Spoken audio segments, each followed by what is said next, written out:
News Only 24. News Only 24.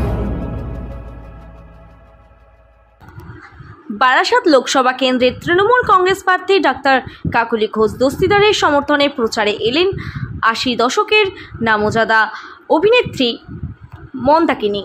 Madhyamgram Kakoli Ghosh দস্তিদারের বাড়ি দিগবেরিয়া থেকে মিছিল শুরু করে শহরের বিভিন্ন প্রান্তে ঘোরে। তবে রাজনীতি সম্পর্কে তিনি কোনো মন্তব্য করতে চাননি, বরং মন্দাকিনী বলেন, ভালো মানুষের সঙ্গে থাকতে পারলে ভালো লাগে, সেই কারণেই তিনি প্রচারে এসেছেন। অন্যদিকে এই প্রচারে উপস্থিত ছিলেন রাজ্যের শিক্ষামন্ত্রী ব্রাত্য বসু, যিনি বলেন, শেষ পর্যায়ে ভোটে এসে এটা পরিষ্কার হয়ে যাচ্ছে যে মোদী সরকার গঠন করতে ব্যর্থ হবে। রাজ্য বিরোধী দলের ভূমিকায় খুশি নন ব্রাত্য বসু। তিনি মনে করেন বামপন্থীরা ভালো, তাদের ভুল শুধরে নিয়ে তারা যদি বিরোধী শক্তি হিসেবে গড়ে ওঠে সেটা ভালো হবে। जितना भी अच्छा बोले कम है। मैं यहाँ पे ऑलमोस्ट हर दूसरे तीसरे महीने आती हूँ, बहुत अच्छा लगता है। पॉलिटिकल कैंपेन करने के लिए तो नहीं, पॉलिटिकली भी पहले भी आई हूँ, अभी भी आई हूँ, लेकिन इवेंट्स होते रहते हैं उसके लिए आती हूँ। अभी जो राजनीति चल रहा है, ये जो केंद्र राज्य, ये जो बहुत सारे कंट्रोवर्सी आ रहा है, अब इसमें भी शामिल हो रहा है कैंपेन? नहीं, क्या बस अच्छा लगता है ना, अच्छे लोगों के साथ शामिल होना चाहिए। अच्छे लोग हैं, अच्छा काम कर रहे हैं, तो उनके साथ शामिल होना अच्छी बात है। सेंट्रल गवर्नमेंट में जो है मोदी जी वो बोल रहे हैं 400 रुपए का, आपका क्या लगता है? हम तो कोई पॉलिटिकल नहीं है, तो मुश्किल है सब बातें बताना।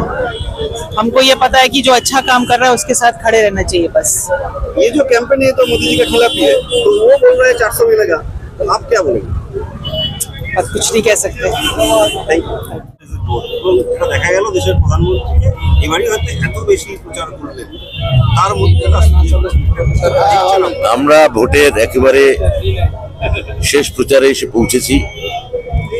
এই নদী বিধৌত গাঙ্গে উপত্যকা, সেখানে শুষ্ক রুক্ষ কচ্ছের রান, সেই সমন্বিত প্রধানমন্ত্রী এখানে আসছেন, এসে বাজি বকছেন।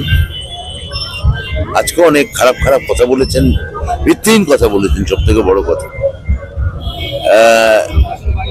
খুবই এই ভোটটা খুব একই সঙ্গে, যেমন এই ভোটটা ছিল বিজেপিকে হারানোর ভোট, দেশের ক্ষমতা থেকে বিজেপিকে সরানোর ভোট, তেমনি প্রধানমন্ত্রীর মান যে কতটা নিচে যেতে পারে, তার কথাবার্তা একটা এক ধরনের ঘৃণার বেসাতি এবং বিভাজনের একটা স্পষ্ট রাজনীতি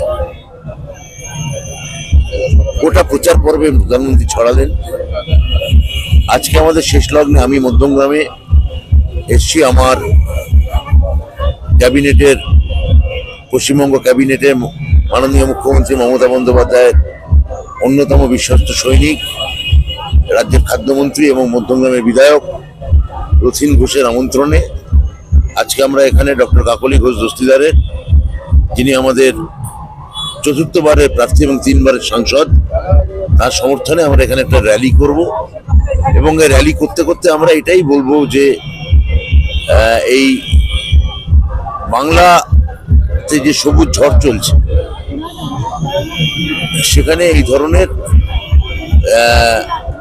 গেরুয়া রেমাল যেটা আসে, প্রচুর আশা জাগিয়ে আসে, কিন্তু সেই সব দিয়ে মাঝ সমুদ্রে দিশা হারায়। সেই বিজেপির অবস্থানটা ওই রেমালের মতোই হয়েছে। আজকের প্রচার কতটা এবং বিভিন্ন জায়গায় প্রচার চলছে, কি সারা বাজার সব জায়গাতেই তো আমাদের তৃণমূলের পক্ষে ভালো ইয়ে আছে, আমাদের ক্যান্ডিডেটেরও আছে, আজকে এখানে ডিএনএস ক্লাবের মাঠ থেকে আমরা বাদামতলা অবধি যাব। আমাদের বাংলা শিক্ষামন্ত্রী ব্রাত্য বসু থাকবেন এবং বাংলাদেশ চলচ্চিত্র জগতের অভিনেত্রী মন্দাকিনী আছেন এখন ভাবনায়, নিশ্চয়ই আমাদের মাঝখানে এসে যাবে। মাঝখান থেকে আমরা একটা আবেদন করছি গ্রামের নাগরিকদের কাছে যাতে করে আমাদের সংগঠনে আগামী 1 জুন এই নির্বাচনে জোড়াফুল সচেতন সকলে করে যায়।